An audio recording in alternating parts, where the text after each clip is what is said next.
नमस्कार दोस्तों, मैं कमलेश पांचाल। स्वागत है आपका अपने YouTube चैनल पर। दोस्तों, आज हम बात करेंगे रीट भर्ती परीक्षा के लिए महत्वपूर्ण बाल विकास के प्रश्नों के बारे में। तो चलिए दोस्तों, शुरू करते हैं बाल विकास के महत्वपूर्ण 30 प्रश्नों को लेकर। पहला प्रश्न है आपके सामने, बाल विकास के अंतर्गत निम्न में से कौन सा विकास सम्मिलित होता है। यानी आपको इनमें से बताना है कि चारों ऑप्शन में से बाल विकास के अंतर्गत कौन सा विकास सम्मिलित होता है। पहला ऑप्शन है आपके सामने मानसिक विकास, दूसरा है शारीरिक विकास, तीसरा है संज्ञानात्मक विकास और चौथा उपयुक्त सभी। आपको इनमें से जवाब देना है कि सही आंसर कौन सा है, कि बाल विकास के अंतर्गत कौन से विकास सम्मिलित होते हैं। तो दोस्तों, जैसा कि आपको पता है कि बालक का विकास शारीरिक, मानसिक, संज्ञानात्मक व संवेगात्मक विकास से प्रभावित होता है और चारों विकासों से मिलकर ही बालक का विकास कंप्लीट होता है। तो इसका सही आंसर होगा डी, उपयुक्त सभी है। अगले प्रश्न की तरफ चलते हैं हम। तो अगला प्रश्न है अपने पास, बेबी बायोग्राफी नामक पुस्तक के लेखक कौन है। ये प्रिंट मिस्टेक है, ये पुस्तक ना होकर एक तरह से लेख है। ये बेबी बायोग्राफी नामक लेख किसने लिखा था। तो आपको इनमें से बताना, चारों ऑप्शन में से। पहला ऑप्शन है पेस्टोलॉजी, दूसरा टाइडमैन, तीसरा हरलोक और चौथा गेसेल। तो इसका सही आंसर होगा टाइडमैन। टाइडमैन ने ही सबसे पहले बालक के बारे में बताया था कि बालक का विकास किस तरह से प्रभावित होता है और किस तरह से बालक का विकास धीरे धीरे आगे बढ़ता है। विक्टोरिया हरलोक ने किशोरावस्था के बारे में काफी अध्ययन किया है और जर्मनी के विद्वान पेस्टोलॉजी ने भी इस संज्ञानात्मक क्षेत्र में काफी कार्य किया है और गेसेल ने परिपक्वता का सिद्धांत दिया है। तो इसका बेबी बायोग्राफी का आंसर होगा टाइडमैन। अगला प्रश्न है आपके सामने, लड़का पैदा होने के लिए उत्तरदायी क्रोमोसोम्स कौन से हैं। यानी एक लड़का पैदा होने के लिए उत्तरदायी इनमें से कौन से गुणसूत्र होंगे। तो एक लड़का पैदा होगा XX, XY, CX या XXY। तो जैसा कि आपको पता है कि X और XX और XY, माता में कौन से गुणसूत्र पाए जाते हैं। तो माता में पाए जाते हैं XX और पिता में पाए जाते हैं XY गुणसूत्र। तो अगर लड़का पैदा होने के लिए क्या जरूरी होता है, तो माता की तरफ से X गुणसूत्र आएगा और पिता की तरफ से Y गुणसूत्र आएगा। तो क्या पैदा होगा, लड़का। यानी कि अगर लड़का पैदा होने के लिए उत्तरदायी गुणसूत्र कौन से हो गए इनमें से, तो ऑप्शन ए, XX गुणसूत्र से लड़का पैदा होगा। आगे चलिए नेक्स्ट प्रश्न की तरफ। स्कूल पूर्व आयु कहा जाता है। इनमें से स्कूल पूर्व आयु किसे कहा जाता है। तो आपको इनमें से बताना है। पहला ऑप्शन है आपके सामने पूर्व बाल्यावस्था, दूसरा है मध्य बाल्यावस्था, तीसरा उत्तर बाल्यावस्था, चौथा इनमें से कोई नहीं। तो स्कूल पूर्व आयु को हम प्री स्कूल एज भी कह सकते हैं, यानी कि प्री स्कूल एज। तो इनमें से प्री स्कूल एज कौन सी होगी, आपको बताना है कि पूर्व बाल्यावस्था होगी, मध्य बाल्यावस्था होगी, उत्तर बाल्यावस्था होगी या इनमें से कोई नहीं। तो प्री स्कूल एज हम पूर्व बाल्यावस्था को कहेंगे। इसी को टोली की आयु भी कहते हैं, गैंग एज भी कहते हैं, परियों की कहानी वाली अवस्था भी इसी को कहा जाता है। आगे चलिए हम पांचवें प्रश्न की तरफ। तो पांचवा प्रश्न आपके सामने है, सामाजिक अधिगम प्रारंभ होता है। यानी कि सामाजिक अधिगम किससे प्रारंभ होता है, अलगाव से, भीड़ से, संपर्क से या श्रव्य दृश्य सामग्री से। यानी कि सोशल लर्निंग स्टार्ट किससे होता है, सामाजिक अधिगम। तो अलगाव से होगा, भीड़ से होगा, संपर्क से होगा या फिर दृश्य श्रव्य सामग्री से होगा। तो सामाजिक अधिगम प्रारंभ होने के लिए बच्चों को सबसे पहले आसपास के वातावरण का मिलना बहुत जरूरी है। आसपास में यानी कि पड़ोस में वो मिलेगा जुलेगा तो ही संपर्क बढ़ेगा, और संपर्क बढ़ेगा तो उनका सामाजिक अधिगम का भी विकास होगा। तो इसका आंसर होगा संपर्क से। यानी परिवार में, समाज में, आस पड़ोस में अगर बालक धीरे धीरे मिलेगा जुलेगा तो फिर आगे धीरे धीरे उनका सामाजिक अधिगम भी प्रभावित होगा और उनका विकास होगा। तो इस प्रश्न का सही उत्तर होगा संपर्क से। नेक्स्ट है हमारा प्रश्न आपके सामने, विकास के अध्ययन के क्षेत्र में निम्न में से किसका अभूतपूर्व योगदान है। यानी विकास के क्षेत्र में इनमें से सबसे महत्वपूर्ण योगदान किस विद्वान का होता है। आपके सामने ऑप्शन है थॉर्नडाइक, जीन पियाजे, स्किनर या मैकाले। आपको इन चारों ऑप्शन में से बताना है कि विकास के अध्ययन के क्षेत्र में सबसे ज्यादा महत्वपूर्ण योगदान किस मनोवैज्ञानिक का होता है। तो जल्दी से कमेंट करके बताओ कौन सा आंसर सही होगा इसमें। तो इसका आंसर सही होगा जीन पियाजे। जीन पियाजे ने ही विकास के क्षेत्र में सर्वाधिक महत्वपूर्ण अध्ययन किए हैं तथा अपनी थ्योरी संज्ञानात्मक विकास का सिद्धांत भी दिया था, जिसे हम इंग्लिश में कॉग्निटिव थ्योरी ऑफ डेवलपमेंट कहते हैं। तो इस प्रश्न का सही उत्तर होगा जीन पियाजे। अगले प्रश्न की तरफ चलते हैं दोस्तों। मैं कौन हूं, मैं क्या हूं, मैं कुछ भी हूं जैसी प्रबल इच्छा सूचक बालक की किस अवस्था में पाई जाती है, यानी प्रबल इच्छा ये कौन सी अवस्था में पाई जाती है, किशोरावस्था, शैशवावस्था, बाल्यावस्था या इनमें से कोई नहीं। यानी कि इस तरह से इनको हम इस तरह से भी बोल सकते हैं कि बालक में हम की भावना का विकास होता है। हम की भावना का अर्थ सब कुछ, वो खुद को अपना आप को ही समझता है, किसी को कुछ भी नहीं समझता है। जैसे कि बालक एक 13-14 साल का बालक है, उनको मम्मी वगैरह पापा वगैरह कुछ काम बताते हैं तो उसके हिसाब से नहीं होता तो वो बोलता है कि मम्मी पापा आपके बस की बात नहीं, आप कुछ नहीं समझते हो, यानी सब कुछ अपने आप को ही वो समझते हो। तो वह किशोरावस्था का बालक की यह विशेषता है। यानी कि इसका सही आंसर क्या होगा, किशोरावस्था। अगला प्रश्न आपके सामने स्क्रीन के सामने, सीखना विकास की एक क्रिया है, यह कथन किसका है, यानी learning is process of development, ये परिभाषा किसने दी है। अगर आप मनोविज्ञान बाल विकास के पहले अध्याय में अगर आप देखोगे तो ये परिभाषा हमने वुडवर्थ में देखी थी कि learning is a process of development, यानी ये परिभाषा किसने दी है, सीखना विकास की प्रक्रिया है, वुडवर्थ ने। आगे चलिए दोस्तों, इसी कड़ी में हम अगला प्रश्न है अपने सामने, बालक का विकास प्रभावित होता है, यानी बालक का विकास परिणाम है, वंशानुक्रम से का परिणाम है, वातावरण का परिणाम है, वंशानुक्रम व वातावरण की अंतःक्रिया का परिणाम है या आर्थिक क्रियाओं का परिणाम है। तो इस प्रश्न का सही उत्तर क्या होगा, इसके लिए हमने एक फॉर्मूला समझते हैं दोस्तों, D is equal to H into E, यानी development is equal to heredity multiply by environment, यानी कि विकास जो होता है वंशानुक्रम व वातावरण की अंतःक्रिया का परिणाम होता है। तो इसका सही आंसर क्या होगा, वंशानुक्रम में वातावरण की अंतःक्रिया का परिणाम है, न वंशानुक्रम होगा न वातावरण होगा, आर्थिक क्रिया तो कभी हो ही नहीं सकता। तो इसका सही आंसर होगा सी, वंशानुक्रम व वातावरण की अंतःक्रिया का परिणाम है विकास। ये किसने कहा था, तो इसको भी हम ध्यान में रख सकते हैं कि ये वुडवर्थ ने यह विचारधारा दी थी। किसने दी थी, वुडवर्थ ने। आगे चलिए दोस्तों, नेक्स्ट प्रश्न आपके सामने ये रहा, मानसिक विकास को प्रभावित करने वाले कारक है, यानी कि मानसिक विकास को इनमें से कौन कौन से कारक जो होते हैं वह प्रभावित करते हैं। पहला आपके सामने है वंशानुक्रम, दूसरा है परिवार का वातावरण, तीसरा है परिवार की सामाजिक स्थिति या चौथा उपयुक्त सभी। आपको यह बताना है कि मानसिक विकास को इनमें से कौन सी स्थिति है, कौन सा ऑप्शन है जो सर्वाधिक प्रभावित करता है। तो पहले ऑप्शन की बात करें तो वंशानुक्रम, यानी कि बालक का जैसा वंश होगा उसी तरह से उनका मानसिक विकास भी उसी तरह से डेवलप होता है। मेंटल जो डेवलप होता है मानसिक विकास वो इसी तरह से वंशानुक्रम के आधार पर ही डेवलप होता है। परिवार का वातावरण, यानी परिवार में अगर सभी पढ़े लिखे हैं या फिर अच्छे जॉब में है तो उनका विकास भी इससे काफी ज्यादा तक प्रभावित होता है। साथ ही साथ परिवार की सामाजिक स्थिति, यानी समाज में उनकी तरह क्या रेपुटेशन है, क्या इज्जत है, किस तरह से बातचीत करते हैं, किस बातचीत करने का तरीका क्या है, परिवार में उनको अहमियत दी जाती है नहीं दी जाती है, उनका भी काफी योगदान होता है, उससे भी बालक बहुत मानसिक विकास को प्रभावित होता है। इस तरह से उपयुक्त सभी इसका आंसर सही होगा।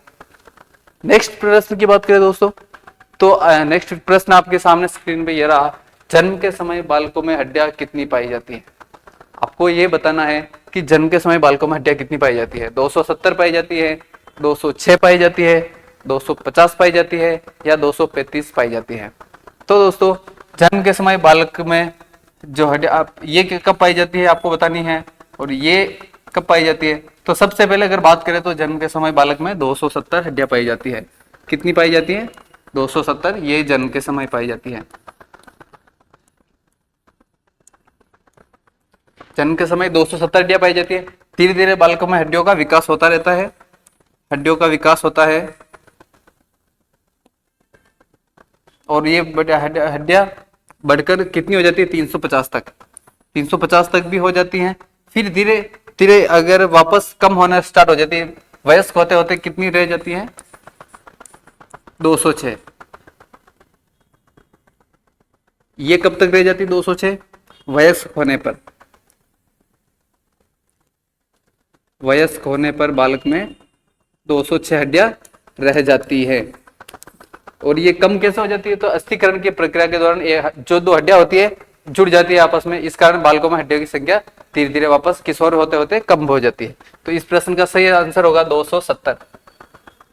नेक्स्ट प्रश्न की बात करें दोस्तों, तो वे कौन से बाह्य कारक है जो एक बच्चे को कक्षा में रुचि लेने से रोकते हैं? आपको इनमें से बताना है कि बालक को कक्षा में रुचि लेने से रोकने वाले कारक कौन से हैं। भावना और मनोभाव, तो बालक की जैसी भावना होगी या जैसा मूड होगा ये भी बालक को कक्षा में रुचि लेने से ये तो प्रभावित करता है कि रुचि ले।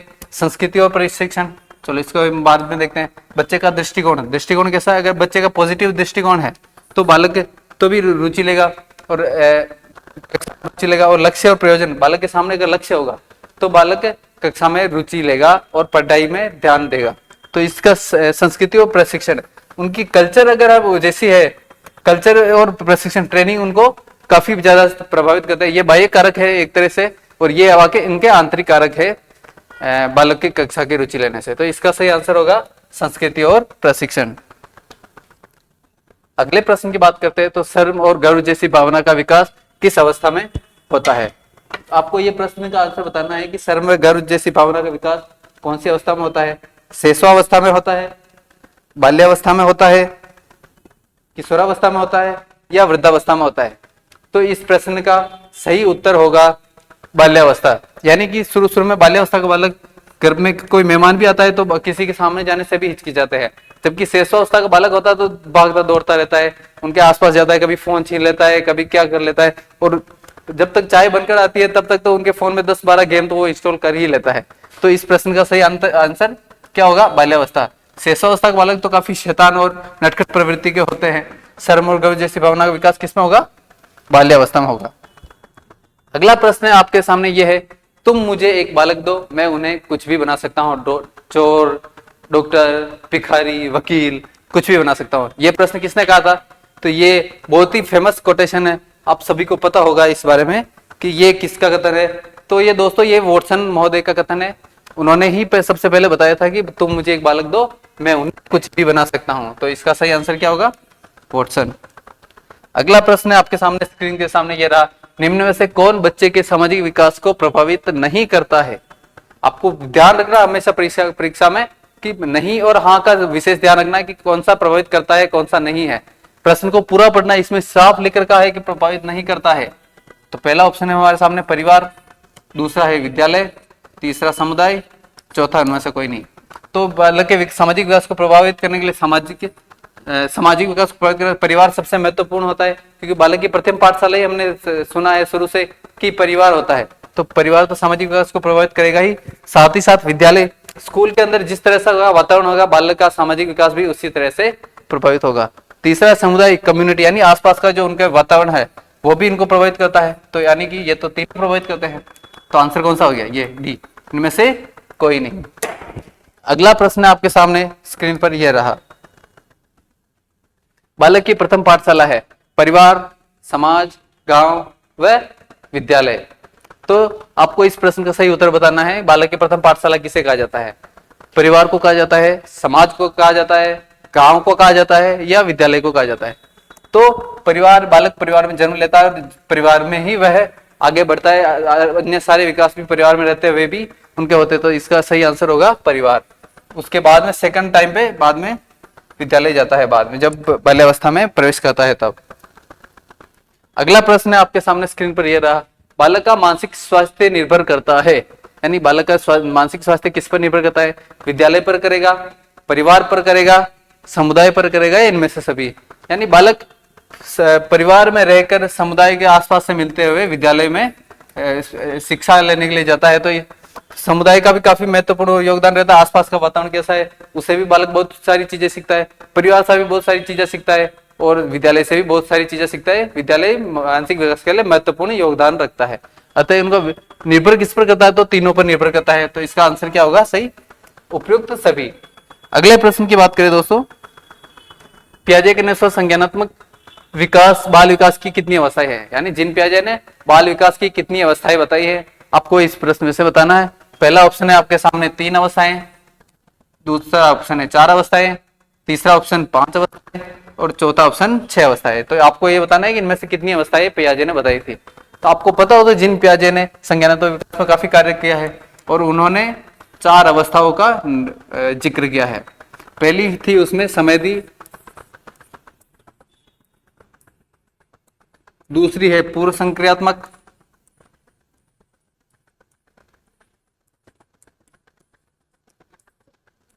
संवेदी पूर्व संक्रियात्मक, तीसरी है संक्रियात्मक और चौथी कौन सी बताई थी,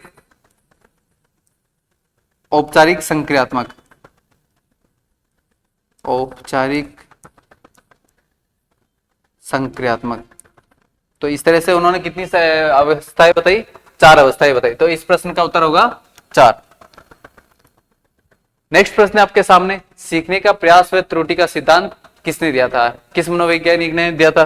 कोहलर, थॉर्नडाइक, पावलोव, स्क्रीनर। प्रयास व त्रुटि का सिद्धांत देने का श्रेय किसे जाता है, आपको बताना है। तो कोहलर ने सूझ का सिद्धांत दिया था, पावलोव ने शास्त्रीय अनुबंधन दिया था, स्किनर ने क्रिया प्रसूत दिया था। तो बचे कौन है, थॉर्नडाइक। यही आंसर होगा ना। कभी कभी हमें कोई प्रश्न का आंसर नहीं आ रहा होता तो उसका हम ऑप्शन से भी प्रश्न निकाल सकते हैं, प्रश्न का उत्तर जो आ रहे हैं कि हाँ ये तो उन्होंने ये तो दे नहीं सकते, ये नहीं दे सकते, तो चलो ये होगा। इन्होंने 2 नियम बताए थे, मुख्य नियम, 2 प्रकार के नियम बताए और गौण नियम।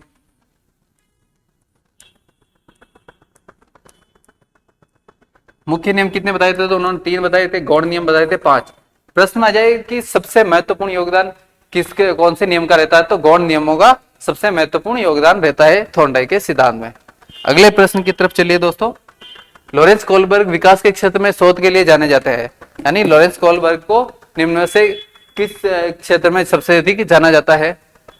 संज्ञानात्मक विकास के क्षेत्र में, शारीरिक विकास के क्षेत्र में, नैतिक विकास के क्षेत्र में, या फिर गामक विकास के क्षेत्र में? तो इस प्रश्न का सही उत्तर होगा नैतिक विकास के क्षेत्र में, यानी लॉरेंस कोहलबर्ग ने नैतिक विकास का सिद्धांत भी दिया था। इस कारण उनको नैतिक विकास के सिद्धांतों के जनक भी के रूप में जाना जाता है। अगले प्रश्न की तरफ चलिए दोस्तों।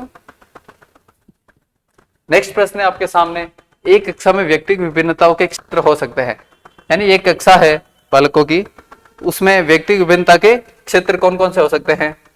तो रुचियों के, सीखने के, चरित्र के, उपयुक्त सभी के। तो इस प्रश्न का सही उत्तर क्या हो सकता है, आप कमेंट करके जरूर बताएं। बालक कक्षा में व्यक्तिगत विभिन्नता यानी कि इंडिविजुअल डिफरेंस किस किस तरीके से हो सकता है? तो रुचियों में हो सकता है, बिल्कुल। बालक की रुचि अलग अलग होगी तो सीखने का भी नजरिया अलग अलग तरीके से होगा। सीखने का व्यक्तिगत विभिन्नता सभी में प्रत्येक बालक विशिष्ट होता है, तो सीखने में भी हो सकता है। चरित्र का, यानी प्रत्येक बालक का चरित्र भिन्न भिन्न प्रकार का होता है, तो इस प्रश्न का सही उत्तर होगा उपयुक्त सभी। अगले प्रश्न की तरफ चलिए दोस्तों। तो एक 13 वर्षीय बालक बात बात में अपने बड़ों से झगड़ा करने लगता है और हमेशा स्वयं को सही साबित करने की कोशिश करता है। यह विकास की किस अवस्था में है? प्रारंभिक बाल्यावस्था, किशोरावस्था, युवावस्था या बाल्यावस्था? यानी एक बच्चा है, वो बार बार किसी से भी झगड़ा करने के लिए उतारू हो जाता है। आपको यह बताना है कि वह किस अवस्था का बालक है, प्रारंभिक बाल्यावस्था, किशोरावस्था, युवावस्था या बाल्यावस्था। तो वह बालक उत्तर बाल्यावस्था का विषय है। इसमें केवल बाल्यावस्था टाइप हो चुका है, आपको ध्यान रखना। उत्तर बाल्यावस्था का बालक बात बात पर झगड़ा करने के लिए उतारू हो जाता है, यानी उत्तर बाल्यावस्था का मतलब 10 से 12 साल का बालक। अगले प्रश्न की बात करें दोस्तों, तो अगला प्रश्न आपके सामने है, सीखने का क्लासिकल कंडीशनिंग सिद्धांत प्रतिपादित किसने दिया था? इसका हिंदी में वही सिद्धांत है, शास्त्रीय अनुबंधन का सिद्धांत। किसने दिया था? स्किनर ने दिया था, पावलोव ने दिया था, थॉर्नडाइक ने दिया था या कोहलबर्ग ने दिया था? जैसा कि हमने पहले ही पढ़ा था कि स्किनर ने क्रिया प्रसूत दिया था और थॉर्नडाइक ने दिया था आपको प्रयास व त्रुटि का सिद्धांत। कोहलबर्ग ने इस तरह का सिद्धांत दिया ही नहीं था। तो इसका सही आंसर क्या होगा? पावलोव। इनका पूरा नाम आईपी पावलोव भी कहते हैं इन्हें, ये नोबेल पुरस्कार विजेता भी थे। आईपी मतलब इवान पेट्रोविच पावलोव।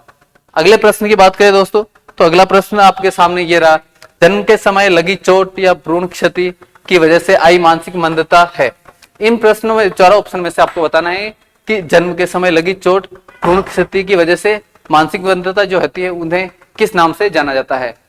पहला ऑप्शन आपके सामने जैविक मंदता, दूसरा ऑप्शन है आपके सामने पारिवारिक मंदता, तीसरा है आकस्मिक मंदता, या और चौथा ऑप्शन है चिकित्सा मंदता।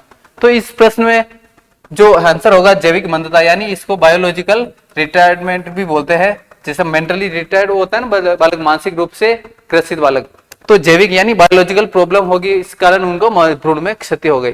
तो इसका सही आंसर होगा जैविक क्षति, जैविक मंदता सॉरी।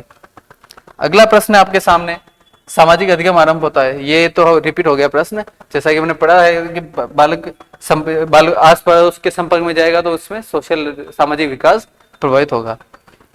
ये 2018 में आया हुआ प्रश्न है दोस्तों, ध्यान रखना विशेष रूप से, वापस भी रिपीट हो सकता है। बालक के शारीरिक व क्रियात्मक विकास की दिशा होती है, यानी इन चारों ऑप्शन में से बालक का शारीरिक व क्रियात्मक विकास किस तरह से होता है? पहला ऑप्शन है आपके सामने सिर से पैर तथा शरीर के बाहर से मध्य की ओर, दूसरा ऑप्शन है सिर से पैर तथा शरीर के मध्य से बाहर की ओर, पैर से सिर तथा शरीर के बाहर से मध्य की ओर, पैर से सिर तथा शरीर के मध्य से बाहर की ओर। तो बालक का जो विकास होता है सिर से पैर की तरफ होता है तथा मध्य से बाहर की तरफ होता है। तो वो ऑप्शन इसमें कौन सा है आपको ढूंढ के लगाओ। तो सिर से पैर इसमें भी है, इसमें भी है, इसमें नहीं है, तो ये दोनों ऑप्शन तो कटे हो गए। अब सिर से पैर शरीर के बाहर से मध्य की ओर, बाहर से मध्य की ओर हो ही नहीं सकता, तो ऑप्शन कौन सा हो गया? ये सही, सिर से पैर तथा शरीर के मध्य से बाहर से मध्य की ओर, सॉरी मध्य से बाहर की ओर। अगला प्रश्न है आपके सामने, बालक का विकास परिणाम होता है वंशानुक्रम का, वातावरण का, वंशानुक्रम में वातावरण की अंतःक्रिया का, या उपयुक्त में से आर्थिक कारकों का। ये प्रश्न भी रिपीट हो चुका है। तो दोस्तों अब जैसा कि मैंने आपको पहले ही बताया, वुडवर्थ महोदय ने कहा था कि बालक का विकास वंशानुक्रम में वातावरण की अंतःक्रिया का परिणाम है। तो इसका सही आंसर होगा सी। अगला प्रश्न है आपके सामने दोस्तों, the moral judgement of the child पुस्तक के लेखक कौन है? The moral judgement of the child पुस्तक के लेखक कौन, बताना है आपको इनमें से। कोहलबर्ग, पियाजे, स्किनर व किलपैट्रिक। इनमें से कौन से मनोवैज्ञानिक थे जिन्होंने इस पुस्तक the moral judgement of the child पुस्तक के लेखक थे? तो जिन पियाजे ने ये पुस्तक लिखी थी, और जिन पियाजे ने इस पुस्तक में संज्ञानात्मक विकास की अवधारणा को प्रस्तुत किया था। तो ये इसका सही आंसर होगा ऑप्शन बी। आज का आखिरी व लास्ट प्रश्न की तरफ चलते हैं दोस्तों, सॉरी 29वां सेकंड लास्ट की तरफ। किशोरावस्था जीवन का सबसे कठिन काल है, ये किसने कहा था? स्टेनले हॉल, किलपैट्रिक, चर्चिल या वैलेंटाइन। आपको इनमें से बताना है, निम्न में से किशोरावस्था जीवन का सबसे कठिन काल किस मनोवैज्ञानिक ने कहा था? तो इसका सही आंसर है किलपैट्रिक। किलपैट्रिक ने कहा था किशोरावस्था जीवन का सबसे कठिन काल है। स्टेनली हॉल ने क्या कहा था? किशोरावस्था तूफान तनाव संघर्ष की अवस्था है। किसकी है? तूफान तनाव संघर्ष की अवस्था है। तूफान तनाव संघर्ष की अवस्था है। चर्चिल ने इस तरह की कोई परिभाषा नहीं थी। वैलेंटाइन ने क्या कहा था? किशोरावस्था व्यक्तिगत व घनिष्ठ मित्रता का काल है, यानी सबसे अधिक घनिष्ठ मित्रता जो होती है वो किशोरावस्था में ही पाई जाती है। और किशोरावस्था में कोई विशेषता जो होती है कई बार हमें ऐसे रास्तों पर भी ले जाती है जिनसे हमारा भविष्य चौपट हो सकता है। तो इस किशोरावस्था में हमने जो मित्र बनाने चाहिए वो भी सोच समझ कर ही मित्रों का चयन करना चाहिए, वरना भविष्य में उसका बहुत बड़ा खामियाजा हमें भुगतना पड़ता है। इस प्रश्न का सही उत्तर होगा किलपैट्रिक। और आज का आखिरी प्रश्न है दोस्तों, पर्यटन व स्काउटिंग की शिक्षा देने की उचित अवस्था है, यानी पर्यटन व स्काउटिंग की शिक्षा कौन सी अवस्था में देनी चाहिए बालकों को? शैशवावस्था में, बाल्यावस्था में, किशोरावस्था में, या उपयुक्त सभी? कभी भी दे दो, सॉरी नीचे युवावस्था, इसकी जगह उपयुक्त सभी भी लिख सकते हैं। तो पर्यटन व स्काउटिंग की शिक्षा, यानी जब बालक का विकास हो रहा होता है तीव्र गति से, उस टाइम हमें पर्यटन व स्काउटिंग की शिक्षा देंगे तो इन पे ज्यादा प्रभावित होगा और जल्दी से जल्दी वो सीख भी पाएगा। तो बाल्यावस्था की अवस्था एक ऐसी होती है जो पर्यटन व स्काउटिंग की अवस्था के लिए सर्वोत्तम मानी जाती है। इस कारण ही बालक का भविष्य निर्धारण होता है, ताकि बच्चा आगे जाके उसी क्षेत्र में आगे कार्य कर सके। तो दोस्तों आज हमने बात करी थी बाल विकास के 30 महत्वपूर्ण प्रश्नों के बारे में। बहुत जल्द हम आगे सारे टॉपिक को भी लाने का प्रयास करेंगे, जैसे अधिगम हो गया, व्यक्तिगत विभिन्नता हो गया, व्यक्तित्व, बुद्धि, RT 2009, NCF 2005, क्रियात्मक अनुसंधान, सारे टॉपिक पर भी लाने की कोशिश करेंगे। आपसे निवेदन बस इतना ही रहेगा कि एक लाइक, एक कमेंट और ज्यादा से ज्यादा अपने दोस्तों के साथ शेयर करें, ताकि इससे कि मुझे भी थोड़ा हौसला बढ़ेगा और मैं आपके अच्छे से अच्छे प्रश्न बनाने की कोशिश करूंगा। अगर आपकी जैसे किसी का सिलेक्शन होता है या फिर किसी के एक प्रश्न या 2 प्रश्न भी मिलते हैं, तो मुझे बहुत ज्यादा खुशी होगी। मैं कोशिश यही करूंगा कि आपको ज्यादा से ज्यादा प्रश्न उत्तर करवाने की, जिससे कि आपका रीट पात्रता साइकोलॉजी में तो आराम से इजीली आप 25 से 30 के बीच में प्रश्न ला सको। तो दोस्तों मिलते हैं अगले वीडियो में बहुत जल्दी। इसके साथ ही जय हिंद जय भारत।